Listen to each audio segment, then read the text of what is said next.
तो हाँ भाई करें शुरू। तो ये है iQOO 90 एंड ये है OnePlus 10T। तो दोनों फोनों के पीछे टी लग चुका है जी की जगह। खैर यहाँ पर OnePlus जो है हमारे पास लास्ट वीक ही आ गया था। सॉरी हमने खरीद लिया था हार्ड कैश देकर। तो मैं चाहे तो लास्ट वीक ही दोनों का कंपैरिजन ला सकता था, बट मैंने सोचा दोनों को पहले अच्छे से जान लेते हैं, फिर एक शॉर्ट एंड सिंपल वे में आप लोगों के लिए कंपैरिजन लाएंगे। तो बस यही है इस वीडियो के अंदर। और मैं इस कंपैरिजन को इसलिए भी कर रहा हूँ क्योंकि दोनों का प्राइस ऑलमोस्ट सेम है एंड आफ्टर डिस्काउंट भी दोनों सेम ही प्राइस के मिलते हैं। और स्पेसिफिकेशन देखा जाए ऑन पेपर वो भी ऑलमोस्ट सेम ही है, लेकिन ऑन पेपर और रियलिटी में हमने काफी डिफरेंसेस नोट किए हैं, तो उसकी बात करेंगे। अब सबसे बड़ी जो हाईलाइट है दोनों फोनों की ऑन पेपर वो है दोनों का प्रोसेसर। दोनों में स्नैपड्रैगन 8+ Gen 1 प्रोसेसर दिया है। और कोई भी नॉर्मल पर्सन सोचेगा भाई दोनों में सेम ही तो है, दोनों में सेम ही परफॉर्म कर रहा होगा। इवन दोनों के अंदर जो स्टोरेज टाइप है वो भी सेम मिलती है, UFS 3.1 की एंड DDR5 रैम दी गई है। बट यहाँ पर जब आप दोनों को यूज करोगे side by side and normal app भी खोलोगे ना, तो भाई iQOO ज्यादा जल्दी ओपन कर देता है। एंड जब आप कोई हैवी एप्लीकेशन ओपन करते हो तो यहाँ पर मैंने न्यू स्टेट किया था एंड मेरे को करीब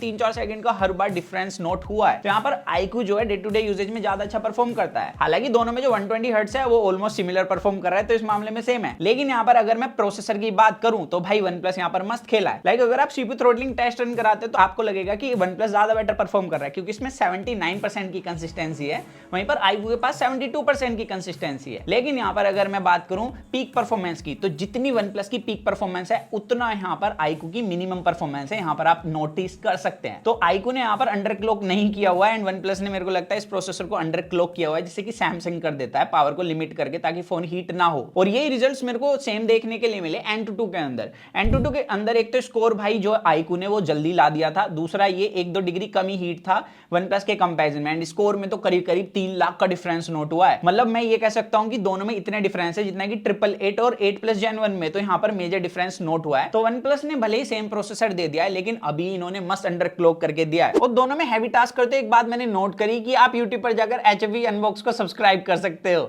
बाकी अगर वीडियो के एफर्ट्स अच्छे लगे तो लाइक जरूर कर देना भाई, मोटिवेशन मिलती है अंदर से ऐसी वीडियो बनाने की। इवन अगर आप हैवी टास्क भी करना चाहते हो, लाइक हमने गेमिंग करी है दोनों ही फोनों के अंदर, तो गेम सेटिंग्स तो दोनों में सेम ही मिल जाती हैं। इवन यहाँ पर अगर आप नॉर्मली गेमिंग करते हो तो आपको ज्यादा डिफरेंस भी नोट नहीं होगा, लेकिन अगर आप side by side hardcore gaming करोगे दोनों ही फोनों में, तो यहाँ पर आपको दिखेगा कि iQOO ज्यादा कंसिस्टेंट और ज्यादा स्मूथ परफॉर्म करता है OnePlus के कंपैरिजन में। और iQOO के पास 2 एडवांटेज और हैं। एक तो इंटेंस गेमिंग के टाइम पर ना आपको इसके अंदर जो टच सैंपलिंग रेट मिलता है वो OnePlus से बेटर है, एंड दूसरी इसके पास V1+ चिप है जिसके अंदर आपको डिफरेंट मोड्स मिल जाते हैं गेमिंग के, जो कि आपका गेम प्ले ज्यादा नेक्स्ट लेवल ले जाते हैं। OnePlus में ऐसा नहीं मिलता, इसमें भी गेम मोड है बट V1+ चिप नहीं दी गई है। तो दोनों में जो डिफरेंट मिलता है ना वो है दोनों का सॉफ्टवेयर, जो कि टोटली आप पर डिपेंड करेगा। OnePlus के अंदर ColorOS दिया है, सॉरी OxygenOS, दोनों भाई है ना, एंड iQOO के अंदर FunTouchOS 12। अब iQOO में कमाल की बात ये इन्होंने फीडबैक लिया। पहले जो प्री इंस्टॉल्ड एप्लीकेशन बहुत सारी मिलती थी, इस बार एक ही ऐसी प्री इंस्टॉल्ड एप्लीकेशन थी जो मेरे काम की नहीं है, वो है Byju's, जिसको हमने बाय कह दिया क्योंकि पढ़ाई लिखाई से नाता खत्म हो गया ना हमारा। खैर यहाँ पर बाकी की एप्लीकेशन ऐसी थी, अगर मैं कोई क्लीन यूआई वाला फोन भी लेता हूं ना उसके अंदर मेरे को इंस्टॉल करनी ही पड़ेंगी वो एप्लीकेशन, तो मेरे को इसके अंदर ज्यादा फालतू की एप्लीकेशन नहीं लगी। बट वहीं पर OnePlus की बात करें तो इसके अंदर सिर्फ गूगल एप्लीकेशन है। यहाँ पर एडवांटेज ये है इसके पास, और जो पहले OnePlus के पास एक एडवांटेज होती थी ना ज्यादा आपको अपडेट मिलेंगी, तो अब भाई दोनों के अंदर सेम ही है। अब दोनों के अंदर 3 साल मेजर अपडेट एंड 4 साल की सिक्योरिटी पैच मिलेगी। एंड iQOO की बात करें तो iQOO की अपडेट हिस्ट्री भी काफी तगड़ी है। OnePlus की पहले अपडेट हिस्ट्री काफी सही थी, लेकिन अभी जैसे बिगड़ती जा रही है, नोड के अंदर भी Android 12 इन्होंने अब दिया है और iQOO ने काफी पहले दे दिया था। तो यहाँ पर मेरे को लगता है कि अपडेट के मामले में जो एज है भले ही ऑन पेपर दोनों में सेम मिल रहा है, लेकिन रियल लाइफ के अंदर iQOO एडवांटेज ले जा रहा है। अब एक चीज के लिए मैं काफी एक्साइटेड हूँ, वो है कैमरा टेस्ट करने के लिए OnePlus के iQOO के कंपैरिजन में, क्योंकि OnePlus में पहले Hasselblad मिलता था, काफी शोर मचाया था, बट ऐसा कुछ रिजल्ट्स में नहीं मिला था। और इस बार तो Hasselblad जा चुका है, कैमरा मॉड्यूल पर भी नहीं मिलता लिखा हुआ। तो मैंने दोनों के कैमरास को टेस्ट करा। एक तो फ्रंट कैमरा ऑन पेपर दोनों में सेम ही दिया गया 16 मेगापिक्सल का, एंड जब मैंने दोनों में फ्रंट से वीडियो रिकॉर्ड करी, अब दोनों में निराश करने वाली चीज ये है कि दोनों में आप 1080p 30 fps में फ्रंट से वीडियो रिकॉर्ड कर सकते हो और दोनों के अंदर स्टेबलाइजेशन नहीं है। बाकी मैं OnePlus के अंदर देख रहा हूँ मेरी टी शर्ट पे लाइट कंट्रोल तो काफी अच्छे है, लेकिन इसने ब्लू कर दिया और iQOO में इतनी अच्छी लाइट कंट्रोल नहीं है।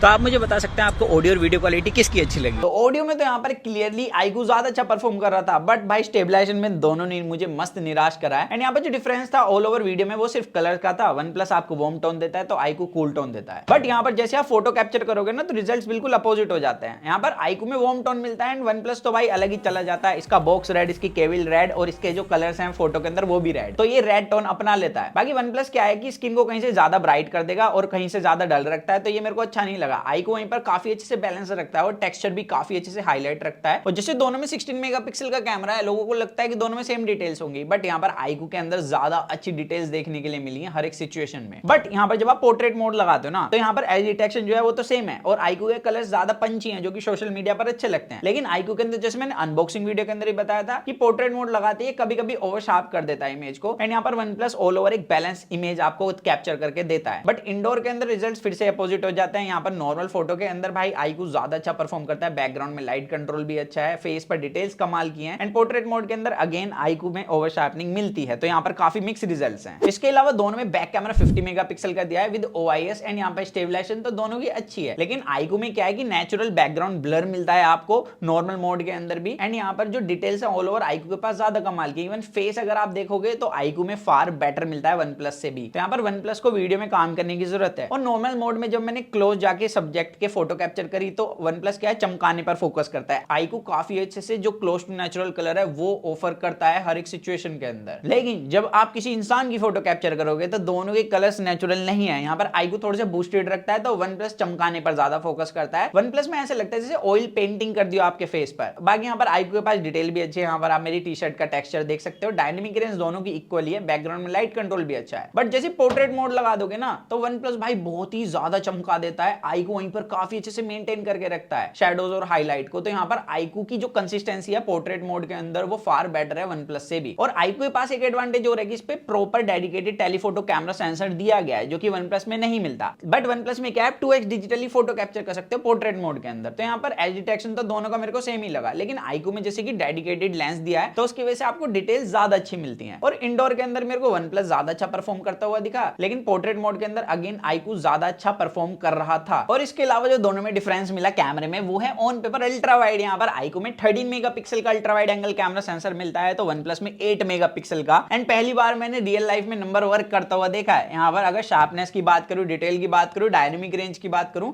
भाई आईकू का अल्ट्रा वाइड फार बेटर है वन प्लस के कंपैरिजन में। इवन इंडोर के अंदर भी मैंने देखा जो शार्पनेस है भाई आईकू के पास ज्यादा अच्छी मिलती है। बाकी यहाँ पर जैसे कि आपको आईकू के पास मिलता है टेलीफोटो कैमरा सेंसर, तो वन प्लस के पास 2 मेगापिक्सल का मैक्रो कैमरा सेंसर दिया है, जिसे मैं यूजलेस ही बोलूंगा। तो यहाँ पर ये इतना काम का मेरे को नहीं लगा, इसकी जगह टेलीफोटो कैमरा सेंसर दे देते तो डिटेल थोड़ी और बढ़ जाती। बाकी नाइट मोड के अंदर जैसे आईकू के पास V1 प्लस चिप है, तो इसमें एडवांटेज ये है कि आपको एक तो ज्यादा ब्राइट इमेज मिलती है, और ऐसा नहीं है सिर्फ ब्राइट दी गई, यहाँ पर आपको डिटेल्स भी ज्यादा कमाल की मिलती है आईकू के अंदर नाइट मोड में। तो यहाँ पर ऑल ओवर इस बार जैसे हैजलब्लड गया वन प्लस के पास से, ऐसी इनकी जो कैमरा क्वालिटी है वो इंप्रूव हो गई है। तो मेरे को लगता है हैजलब्लड की नजर लग गई थी वन प्लस को। तो अभी क्या है कि इन्होंने काफी अच्छा कॉम्पिटिशन दिया है आईकू को, बट स्टिल यहाँ पर अगर कैमरा के मामले में पूछा जाए तो वन प्लस के कंपैरिजन में आईकू अभी भी ज्यादा तगड़ा परफॉर्म कर रहा है। और दोनों जब आप फ्रंट से देखोगे ना, दोनों की डिस्प्ले ऑलमोस्ट सेम लगती है, क्योंकि दोनों के अंदर OLED पैनल है फुल HD+ और दोनों में सर्टिफिकेशन भी सेम है। OTT प्लेटफॉर्म पर आप HDR में मस्त कंटेंट स्ट्रीम कर सकते हो। बट यहाँ पर भाई जब मैंने दोनों की चिन को साइड बाय साइड कंपेयर करा चश्मे वश्मे लगाकर, तो पता लगा कि आईकू की चिन थोड़ी सी बड़ी है वन प्लस से। लेकिन हमारा आईकू पीछे नहीं है। आईकू में क्या है कि E5 पैनल दिया है, जो कि ज्यादा ब्राइट होता है और कम बैटरी कंज्यूम करता है। तो यहाँ पर भाई वन प्लस के पास ये एडवांटेज नहीं है। और एक चीज और है, लाइक यहाँ पर अगर पीक ब्राइटनेस देखूं तो आईकू के पास 1500 निट्स की है, तो वन प्लस के पास 1300 निट्स की। अब यहाँ पर ऑन पेपर 200 निट्स का फर्क है, और आउटडोर में मैं जब ले गया था मेरे को ज्यादा फर्क लगा नहीं, दोनों ऑलमोस्ट सेमी परफॉर्म कर रहे थे। लेकिन जब मैंने HDR कंटेंट स्ट्रीम करा दोनों में साइड बाय साइड, तो यहाँ पर जो ब्राइट पार्ट है वो ज्यादा अच्छे से हाईलाइट होता है आईकू की डिस्प्ले के अंदर। इवन अगर आप नॉर्मल कंटेंट भी देखोगे तो आईकू की डिस्प्ले में एक तो आपको डिटेल्स ज्यादा मिलेंगी और यहाँ पर कलर्स भी ज्यादा अच्छे मिलते हैं। तो यहाँ पर ऑल ओवर डिस्प्ले क्वालिटी तो है दोनों की अच्छी, लेकिन अगर आप बेस्ट पिक करना चाहते हो दोनों में से, तो यहाँ पर आईकू ज्यादा अच्छी डिस्प्ले ऑफर करता है। बाकी OLED पैनल है तो यहाँ पर इन डिस्प्ले फिंगरप्रिंट सेंसर भी मिलेगा। तो यहाँ पर भाई दोनों का in display fingerprint sensor almost semi perform करता है। लेकिन जैसे मैंने वन प्लस की अनबॉक्सिंग वीडियो के अंदर आपको बताया कि इसका इन डिस्प्ले फिंगरप्रिंट सेंसर क्या है कि कभी कभी रिकॉग्नाइज नहीं करता, और वन प्लस का पहला फोन है जिसके अंदर मैंने प्रॉब्लम फेस करी है। अब हो सकता है मेरी यूनिट के अंदर हो या कोई सॉफ्टवेयर बग हो, बट जो है आपके भाई ने अपने दिल से बता दिया है। खैर यहाँ पर और हैप्टिक्स देखे जाएं तो मैंने हैप्टिक्स दोनों के अंदर यूज करे, ऑलमोस्ट सेमी परफॉर्म करते हैं। और स्पीकर्स भाई यहाँ पर वन प्लस के स्पीकर ज्यादा लाउड एंड ज्यादा क्लीन है, और नेटवर्क कनेक्टिविटी का सही नहीं है कि दोनों में 4G+ इंडोर आउटडोर मस्त मिला है मुझे। अब यहाँ पर जो एक डिफरेंस नोट होगा आपको, लाइक ऑन पेपर भी और डब्बे के अंदर मिल जाएगा, वो है चार्जिंग स्पीड। अब यहाँ पर बैटरी में तो 100 mAh का डिफरेंस है, लेकिन चार्जिंग में पूरे 30 वोट का डिफरेंस मिलता है। यहाँ पर आईकू ऑफर करता है 120 वोट की फास्ट चार्जिंग, तो वन प्लस 150 वोट की। हालांकि इसका चार्जर 160 वोट का है, लेकिन सपोर्ट 150 वोट को ही करता है। तो अगर आप नॉर्मल सॉकेट से चार्ज चार्ज करोगे ना, जो हमारे घर के अंदर लगे रहते हैं छोटे वाले, तो उसमें ना दोनों फुल चार्ज सेम टाइम पर होते हैं, 21 से 23 मिनट लेते हैं बिल्कुल। बट अगर आप पावर प्लग से चार्ज करोगे दोनों को, तो यहाँ पर आपको डिफरेंस ये नोट होगा कि OnePlus क्या है कि 2 मिनट पहले चार्ज हो जाता है। तो यहाँ पर जितना ऑन पेपर में डिफरेंस लग रहा है ना कि 30 वोट का है कि OnePlus जल्दी चार्ज हो जाएगा 10-15 मिनट, तो ऐसा नहीं है। यहाँ पर सिर्फ 2 मिनट का ही डिफरेंस नोट हुआ है। और इस पर मैंने एक डेडिकेटेड वीडियो बनाई है कि 65 से 120 वोट में जितना डिफरेंस है उतना 120 वोट के ऊपर वाले चार्जर्स में नहीं डिफरेंस नोट हुआ था, तो आप उसे चेकआउट कर सकते हैं। इवन बैटरी बैकअप का भी सीन ना सेम ही है। लाइक OnePlus और iQOO को हम सेम ही यूज कर रहे थे साइड बाय साइड। तो OnePlus में जहां पर 85% बैटरी थी, तो iQOO में 84% बैटरी थी।